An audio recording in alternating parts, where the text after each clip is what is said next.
Hi guys, my name is Jochen. Welcome to my channel. This video again won't be a detailed technical review, but it reflects my personal experiences on the 16 to 80mm after using it intensively for 1 month. We will talk about the lens in matters of specifications, build quality, features and also image quality. Well, I already explained my reasons for buying this lens in a short hands-on video on my channel, but I will sum it up here for you quickly. Mainly it was about replacing the standard kit lens, the 18 to 55 f2.8 to 4. And this is because of the following reasons: the limitations of the focal length, the missing weather sealing, the switch for turning on and off the image stabilization for tripod usage, which is no longer necessary with the 16 to 80, and last but not least, the continuous aperture ring and the missing markings on the 18 to 55. I'm more a practical kind of guy, so let's get the spec part behind us very quickly. We are talking about a magnesium alloyed Fuji X mount zoom lens with a focal length from 16 to 80mm, which is a 24 to 120 full frame equivalent. The zoom is extending, so the lens gets longer or shorter while changing the focal length via the zoom ring. The maximum aperture is f4, but continues through the focal range, while the minimum aperture is f22.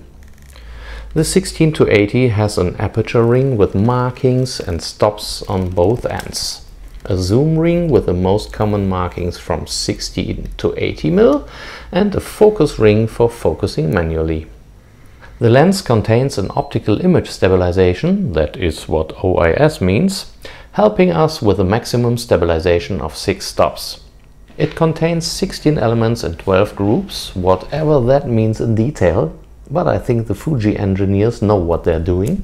What else? The diaphragm consists of 9 blades for a nice bokeh.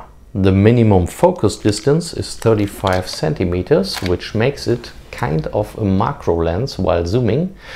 It weighs 440 grams, has a diameter of 78 millimeters with a filter thread of 72. It's 89mm long at 16 and 133mm when expanded to its full length. So much about the spec part. If you need to read this slower, please go to the Fujifilm website. I will provide a link in the description. Now let's have a look at the body of the lens. First of all, it feels very valuable, as I told you before in the hands-on video. All control rings are wonderful to use. Everything has exactly the right resistance for me. Not too smooth, but not too heavy. The zoom is also super smooth, but the tube does not fall out of the body by itself when you turn it upside down. For example, while walking with the camera in your hand. Next feature, the weather sealing. It was one of the main reasons for buying this lens, but I would like to get into detail in another video. In short, I had the opportunity to test it and I can say it has already proven itself. So let's talk about the size of this beauty. I said in my hands-on video that I find neither the size nor the weight difference to the old kit lens remarkable. Basically, I stay with this statement. Nevertheless, you feel the lens after a whole day with the camera on a shoulder strap pretty much. It's actually only 110 grams difference to the old one, but after 8 hours walking through Brussels, I was a little tired to carry it. But that would have probably been the same with the old kit lens. With the size, however, I have no problem at all for the versatility of it. I think owners of smaller camera bodies should consider the purchase well.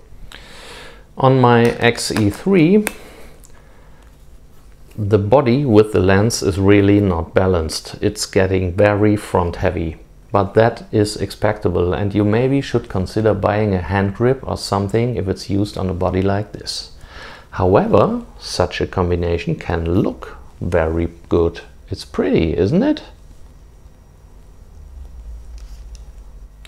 Now let me come to the first feature of this lens, the 6 stops OIS. It's really great working with that kind of support. I did a little test to prove it. So I zoomed all the way out to the 80mm focal length, which is 120 on full frame cameras, and I set the shutter speed to a 125th of a second, which would be a proper value to shoot handheld. The ISO is auto and the aperture also. In short, mode S for shutter priority.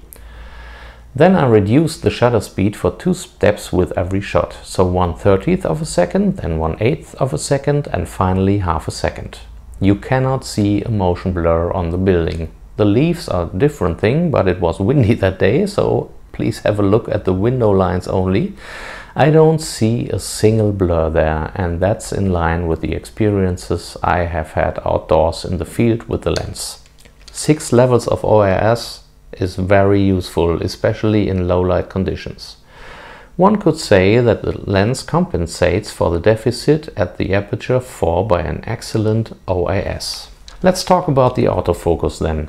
I can tell you it's really doing well, but I did not expect something else because the Fuji lenses of the newer generation are all really fast and precise. The only thing I noticed was a focus pumping in difficult light situations using the telephoto ranges of the lens. So this may be a little downer if you're doing night shootings a lot. But I did not have these problems all the time. It was more like in some rather than in every situation. But as you can see, the AF is really working fast, accurate all the time. Well, I already made clear that I'm not the pixel peeping kind of guy. So for this video I did something unusual for me. I went to a lovely location in my hometown, Düsseldorf, to take some test pictures for direct comparison of the 16 to 80mm with some of my prime lenses. I tried to do the same shot with the new zoom and the 18mm f2, 23mm f2, 35mm f2, the 56mm f1.2 and the old kit lens. I used a tripod, set the ISO to 160 and the shutter speed to auto. I started with f4 because this is the maximum aperture, and then going from f8 to f16 and f22 if possible. I won't show you the pictures in detail here. I will provide a link in the description where you can download the whole set of pictures and check it on your own. But I will spoiler the results, or at least my personal opinion about the image quality. I think for a zoom lens with this versatility the image quality is outstanding. And of course the JPEGs have been corrected in camera, and of course Lumina or Lightroom or whatever you're using will do the same. So it's all about the look and the feel, and everything about this is more than reasonable to me. No, it's really amazing. If it nevertheless does not fit your needs, it's okay for me. But I think 850 is a fair price for what you get. By the way, I had a look at comparable zoom lenses in other systems, and what I saw was that in all other systems either the zoom range or the aperture was not as good as this one, or the price was damn high for it. If you constantly want more bokeh in the background through the focal ranges, you have to go with larger apertures, of course. Maybe the 50 to 140 f2.8 is your deal, but think about the focal range, the size and the weight of it. There is a tripod collar on it for a reason. It's 176mm long and nearly a kilo of weight. Also it costs nearly 1,800 at the moment. Or have a look at the 16 to 55 f2.8. But it has no OIS and also costs over 1,000 euros. So these are not exactly travel lenses and are not supposed to be. But this one here is. So Confucius says. So what is my conclusion to this lens so far? First of all, I do not think that I have ever photographed with a more versatile lens. It hits the right balance of size, maximum aperture and focal length range to be taken anywhere. The criticisms of other reviews regarding sharpness I cannot really understand considering the focal range. It is a compact, universal zoom for travel and city photography, maybe landscape, but that is really not my business. The handling is great, as well as the quality of the construction. The OIS works fine just like the autofocus, with small points of criticism in bad light situations. The weather sealing has already served me well, as you will hopefully see in a later video.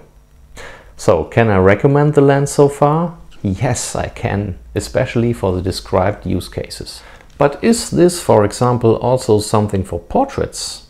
Well, we'll find out together in the next part of the review. Until then, hit the like button, please subscribe to my channel and get in contact with me via the comments if you have suggestions or questions.